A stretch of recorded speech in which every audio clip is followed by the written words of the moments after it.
Alors dans les 3 minutes, je me permettrai pendant 10 secondes de remercier les organisateurs, de nous donner l'opportunité de rappeler que le patrimoine méditerranéen, c'est le bâti évidemment, mais chronologiquement en tous les cas, c'est aussi le patrimoine naturel, euh, puisque la Méditerranée est caractérisée par ses spécificités naturelles. Je vais vous parler très rapidement d'un projet que nous avons développé en Algérie, à l'extrême est de...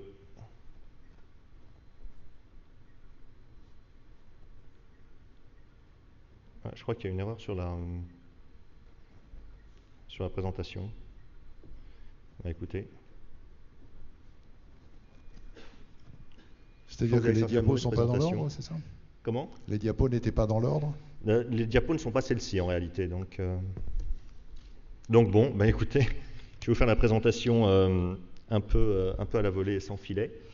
Euh, le, le projet je ne sais pas si vous pouvez recharger la présentation que je vous ai citée, ça m'aidera.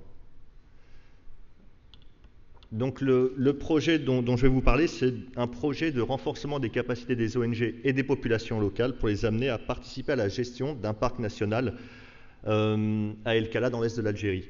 La spécificité en Méditerranée de la protection de l'environnement est qu'elle est souvent perçue comme un retrait du patrimoine commun de richesses communes.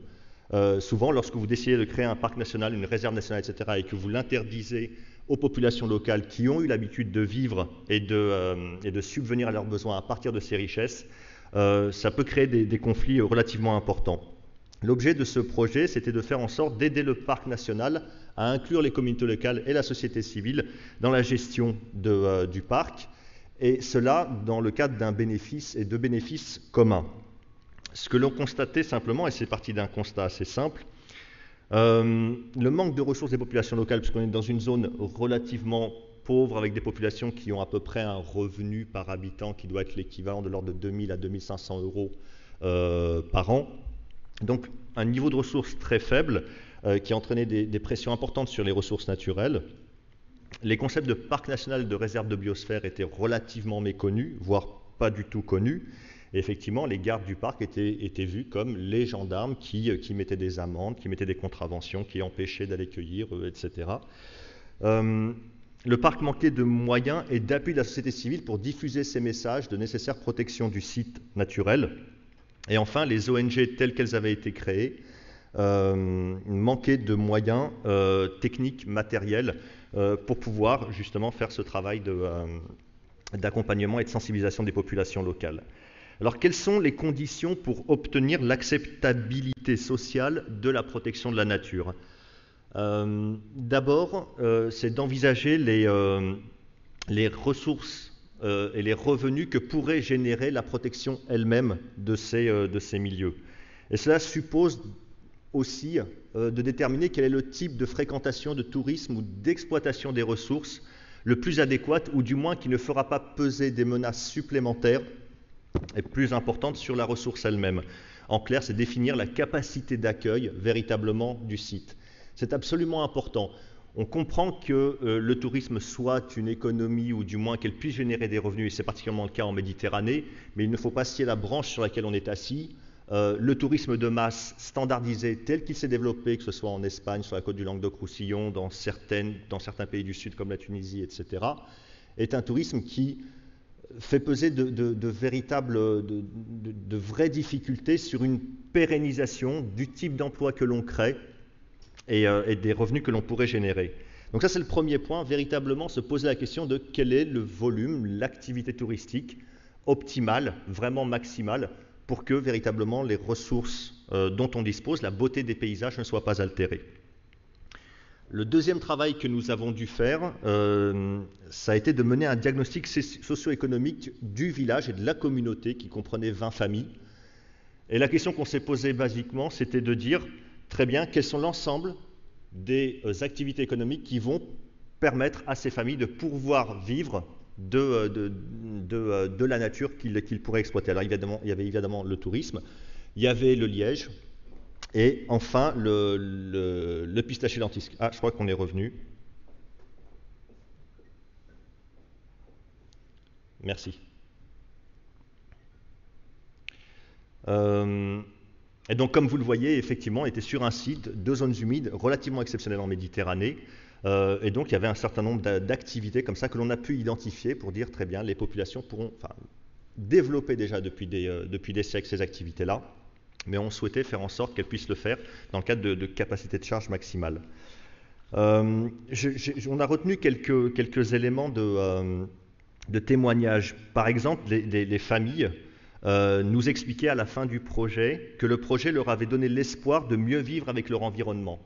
On a vraiment beaucoup travaillé à ce que les populations intègrent cette dimension environnementale et naturelle, et on s'est rendu compte finalement qu'elles l'intégraient déjà depuis des siècles. On l'avait peut-être oublié dans la manière dont on s'adressait, ou du moins dans la manière dont le parc national s'adressait à eux, en multipliant les interdits.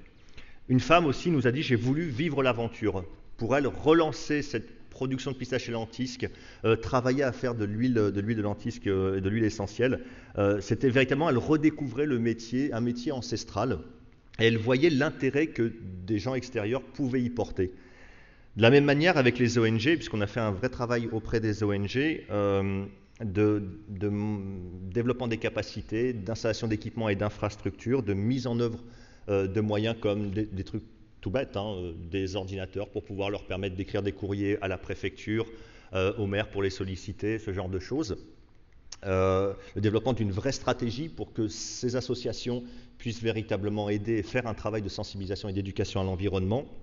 Et bien là encore, on a trouvé un écho tout à fait favorable, puisqu'il nous disait, avant le projet, on voulait tout faire, mais le projet nous a aidé à mieux cerner notre but, et notre façon d'agir avant et après le projet a changé. Résultat de la participation de ces sociétés, de la société civile et des ONG en particulier, c'est que le parc a réussi à faire en sorte qu'une grande partie des activités de sensibilisation et d'éducation à l'environnement à destination de la population locale, mais aussi des visiteurs et des touristes, puissent être menées par les associations locales. Donc le pari est en passe d'être rempli. La population locale voit qu'elle peut dégager un revenu de la conservation de son patrimoine naturel, revenu touristique, revenu du liège, revenu du pistachier lentisque, revenu de l'apiculture. Pardon ? Faudrait conclure. Et je conclus maintenant pour vous dire une dernière chose, c'est que j'ai pris cet exemple en Algérie, mais il est clair que cet exemple, nous l'avons aussi développé en Camargue. Voilà. En Camargue, sur une zone qui s'appelle le Plan du Bourg, et nous avons utilisé exactement la même méthode.